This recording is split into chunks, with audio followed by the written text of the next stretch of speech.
नमस्कार दोस्तों, आज फिर से आप लोगों का स्वागत है हमारे YouTube चैनल टेक गुरु सुमित सर में। दोस्तों, क्या अभी 6,000 रुपए के सालाना राशि, सालाना आर्थिक सहायता सरकार के द्वारा लेना चाहते हैं?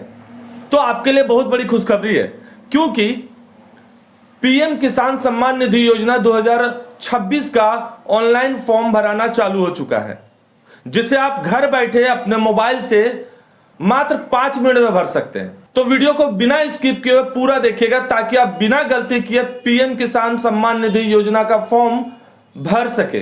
तो चलिए बिना लेट किए हुए चलते हैं कंप्यूटर स्क्रीन पर और देखते हैं कि आप घर बैठे पीएम किसान सम्मान निधि योजना का फॉर्म कैसे भरेंगे। हेलो दोस्तों, टेक गुरु सुमित सर चैनल में आपका स्वागत है। यहाँ आपको मिलेंगे फ्री कंप्यूटर कोर्सेज, सभी सरकारी अपडेट्स, ऑनलाइन बिजनेस आइडियाज और लोन और फाइनेंस की जानकारी। हर जानकारी सबसे पहले सबसे आसान भाषा में। चैनल को आज ही सब्सक्राइब करें। दोस्तों, पीएम किसान सम्मान निधि योजना में अप्लाई करने के लिए सबसे पहले आपको आ जाना है गूगल पे और यहां पर लिखना है आपको पीएम किसान।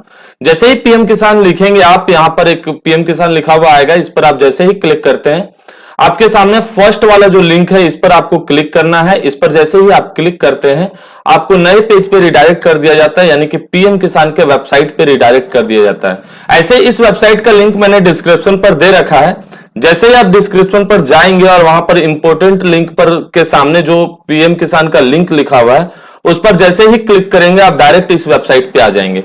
यहां पर आने के बाद आपके पास दो ऑप्शंस आता है। एक यहां पर न्यू फार्मर रजिस्ट्रेशन आएगा सबसे टॉप में ही, और यहां पर नो योर स्टेटस आएगा, और जैसे नीचे करेंगे तो यहां पे भी आपको न्यू फार्मर रजिस्ट्रेशन दिखेगा। किसी एक में क्लिक कर सकते हैं आप, या तो इस पे भी क्लिक कर सकते हैं या इसमें भी क्लिक कर सकते हैं। तो इस पर क्लिक करेंगे, उसके बाद न्यू फार्मर रजिस्ट्रेशन पर क्लिक करने के बाद यहां पर आपको अपना आधार नंबर लिखना है, यानी कि आवेदक का आधार नंबर लिखेंगे, आवेदक का मोबाइल नंबर लिखेंगे। उसके बाद यहां पर आपको अपना स्टेट सेलेक्ट करना है। स्टेट सेलेक्ट करने के बाद इस वाले कैप्चा को यहां पर भरना है। जैसे यहां पर लिखा हुआ, जैसे कैपिटल में लिखा हुआ तो कैपिटल में, और स्मॉल में लिखा हुआ तो स्मॉल में, इस कैप्चा को यहां पर लिखेंगे। लिखने के बाद गेट ओटीपी पर क्लिक करेंगे। गेट ओटीपी पर क्लिक करने के बाद आपके द्वारा दिए गए मोबाइल नंबर पर एक ओटीपी जाएगा, उस ओटीपी को यहां पर लिखेंगे और उसके बाद इस कैप्चा को फिर से यहां पर लिखेंगे और सबमिट बटन पर क्लिक करेंगे। सबमिट बटन पर क्लिक करने के बाद दोस्तों यहां पर रजिस्ट्रेशन टाइप लिखा हुआ है, तो यहां डिले रजिस्ट्रेशन है और यहां रेगुलर रजिस्ट्रेशन है। तो डिले रजिस्ट्रेशन में नहीं क्लिक करेंगे, आप रेगुलर रजिस्ट्रेशन पर क्लिक करेंगे। रेगुलर रजिस्ट्रेशन पर जैसे ही क्लिक करते हैं उसके बाद यहां एक पॉपअप आएगा, इस पर ओके बटन पर क्लिक करेंगे। ओके बटन पर क्लिक करने के बाद नीचे आएंगे और यहां पर गेट आधार ओटीपी पर क्लिक करेंगे। गेट आधार ओटीपी पर क्लिक करने के बाद आपके आधार कार्ड से जो मोबाइल नंबर लिंक है उस पर एक ओटीपी जाएगा, उस ओटीपी को यहां पर लिखना है। ओटीपी लिखने के बाद दोस्तों यहां पर प्लीज गिव योर कंसेंट पर क्लिक करेंगे। इस पर क्लिक करने के बाद नीचे आएंगे और उसके बाद यहां पर चेकबॉक्स पर टिक करेंगे। चेकबॉक्स पर टिक करने के बाद कंफर्म बटन पर क्लिक करेंगे। कंफर्म बटन पर क्लिक करने के बाद आप यहां पर आधार ऑथेंटिकेशन पर क्लिक करेंगे। आधार ऑथेंटिकेशन पर क्लिक करने के बाद आप देखेंगे कि आपके आधार कार्ड से जो भी डिटेल है आपके आधार कार्ड में वो यहां पर फैच होकर आ जाता है खुद ब खुद। उसके बाद यहां पर आपको कैटेगरी चूज करना है, जिस कैटेगरी के अंतर्गत आप आते हैं उसको सेलेक्ट करेंगे। उसके बाद अगर आपके पास राशन कार्ड अवेलेबल है तो राशन कार्ड नंबर लिखेंगे, अगर नहीं है तो इसको आप ब्लैंक भी छोड़ सकते हैं। उसके बाद यहां पर मैरिटल स्टेटस है, तो अगर आप सिंगल है तो सिंगल को सिलेक्ट करेंगे, अगर आप मैरिड है तो मैरिड को सिलेक्ट करेंगे। उसके बाद दोस्तों यहां पर मैरिड सिलेक्ट करने के बाद यहां से आपका जो भी रिलेशन है वो खुद ले लेगा, अगर नहीं लिया है तो यहां पर आपको रिलेशन सिलेक्ट करना होगा।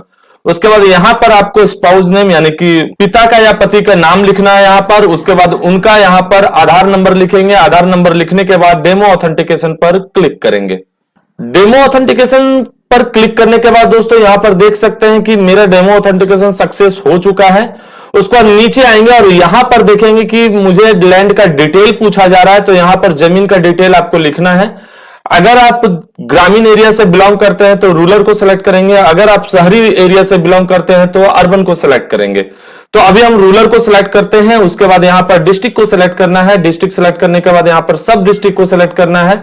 सब डिस्ट्रिक्ट सेलेक्ट करने के बाद यहां पर ब्लॉक को सिलेक्ट करना है। ब्लॉक सेलेक्ट करने के बाद यहां पर अपना विलेज को सिलेक्ट करना है। यहां पर आपको अपना जमीन का डिटेल ऐड करना है। अगर जमीन दो लोगों के नाम से है तो दो या दो से अधिक लोगों के नाम से है तो ज्वाइंट को सिलेक्ट करेंगे, अगर सिंगल के नाम से है तो सिंगल को सिलेक्ट करेंगे। जमीन का डिटेल ऐड करने के लिए यहां पर ऐड बटन पर क्लिक करेंगे। ऐड बटन पर क्लिक करने के बाद दोस्तों यहां पर आपको आपका खाता नंबर पूछा जाएगा। खतौनी नंबर भी होता है, खाता नंबर भी होता है। तो यहां पर खाता नंबर लिखेंगे। खाता नंबर सेलेक्ट करने के बाद यहां पर सर्वे नंबर, खेसरा नंबर, डैग नंबर या प्लॉट नंबर, कोई चार में से कोई भी एक चीज यहां पर आप अपलोड कर सकते हैं, लिख सकते हैं। तो यहां पर हम अपना प्लॉट नंबर लिखेंगे। प्लॉट नंबर लिखने के बाद इस प्लॉट में कितना जमीन है आपका, उसको सिलेक्ट करना है। जमीन सिलेक्ट करने के बाद दोस्तों यहां पर पूछा जा रहा है कि अगर आप ऑनर हैं तो आपको कौन ट्रांसफर किया है जमीन को। तो अगर जमीन ट्रांसफर हुआ है आपके नाम से तो किस रीजन से हुआ है, तो डेथ ऑफ फादर को सिलेक्ट करेंगे। डेथ ऑफ फादर को सिलेक्ट करने के बाद कब आपके नाम से ट्रांसफर हुआ है उसको यहां पर आपको सिलेक्ट करना है। तो उसके बाद यहां पर आप डेट को सिलेक्ट करेंगे। डेट सिलेक्ट करने के बाद यहां पर अगर पट्टा है आपके पास तो यस पर क्लिक करेंगे। अगर पट्टा नंबर आपके पास नहीं है तो नो को क्लिक करेंगे। उसके बाद यहां पर दोस्तों पूछा जा रहा है कि is Aadhaar of the previous land owner available, मतलब जो आपका लैंड ओनर पहले वाले थे, जमीन का मालिक जो पहले थे, उनका आधार नंबर अगर आपके पास अवेलेबल है तो यस को सेलेक्ट करेंगे और अगर नहीं है तो नो को सेलेक्ट करेंगे। अभी मैंने यस पर सेलेक्ट किया है इसलिए मुझे जमीन के मालिक का आधार नंबर लिखना होगा, उनका नाम लिखेंगे और उसके बाद डेमो ऑथेंटिकेशन पर क्लिक करेंगे। यहां पर आप देख सकते हैं कि डेमो ऑथेंटिकेशन मेरा सक्सेसफुल हो गया है। Please upload death certificate. अब यहां पर आपको डेथ सर्टिफिकेट भी अपलोड करना है। इसको ओके करेंगे। ओके करने के बाद यहां पर आपको डेथ सर्टिफिकेट अपलोड करना है। यहां मैंने डेथ सर्टिफिकेट सेलेक्ट कर लिया है। डेथ सर्टिफिकेट सेलेक्ट करने के बाद यहां अपलोड बटन पर क्लिक करेंगे। जैसे ही आप अपलोड बटन पर क्लिक करते हैं सर्टिफिकेट अपलोड हो चुका है सक्सेसफुली। अब हम लोग नीचे आएंगे। यहां पर आप देख सकते हैं जो आपने सर्टिफिकेट अपलोड किया है वो अपलोड हुआ है या नहीं, यहां से आप चेक कर सकते हैं। अब उसके बाद हम लोग ऐड बटन पर क्लिक करेंगे। ऐड बटन पर क्लिक करने के बाद दोस्तों यहां पर देख सकते हैं आपने जो जमीन ऐड करा था वो यहां पर ऐड हो चुका है। अब आप नीचे आएंगे और यहां पर अपलोड सपोर्टिंग डॉक्यूमेंट है, यानी कि जमीन का डॉक्यूमेंट आपको यहां पर अपलोड करना है। जमीन का डॉक्यूमेंट सेलेक्ट करने के बाद दोस्तों यहां पर प्लीज गिव डिक्लेरेशन लिखा हुआ है तो इसको सेलेक्ट करेंगे, मतलब क्लिक करेंगे और क्लिक करने के बाद यहां पर चेक बॉक्स पर टिक करेंगे और उसके बाद कंफर्म बटन पर क्लिक करेंगे। कंफर्म बटन पर क्लिक करने के बाद दोस्तों यहां पर सेव बटन पर क्लिक करेंगे। सेव बटन पर क्लिक करने के बाद दोस्तों यहां पर लिखा हुआ टू कंप्लीट योर पीएम किसान registration please complete biometric e-KYC using the PM Kisan mobile app by or visiting your nearest CSC center. If not completed, your PM Kisan registration will be remain incomplete and you will not be considered enroll the scheme. यानी कि एक बार registration हो जाने के बाद आपने mobile के through, मतलब मोबाइल में आपको पीएम किसान एप्लीकेशन डाउनलोड करना है। प्ले स्टोर में जाके प्ले स्टोर में पीएम किसान लिखेंगे और पीएम किसान लिखने के बाद इसको डाउनलोड करेंगे। तो चलिए चलते हैं मोबाइल स्क्रीन पर और देखते हैं कि यहां पर केवाईसी कैसे करना है। अब मोबाइल स्क्रीन पर आएंगे और यहां पर लिखेंगे पीएम किसान। यहां पर जैसे ही पीएम किसान लिखते हैं, पीएम किसान सम्मान निधि योजना, यहां पर पीएम किसान के एप्लीकेशन आपको दिखेगा इस जगह पे। और यहां पर देख सकते हैं कि मैंने पहले से इंस्टॉल कर रखा है इसलिए यहां ओपन का ऑप्शन दे रहा है।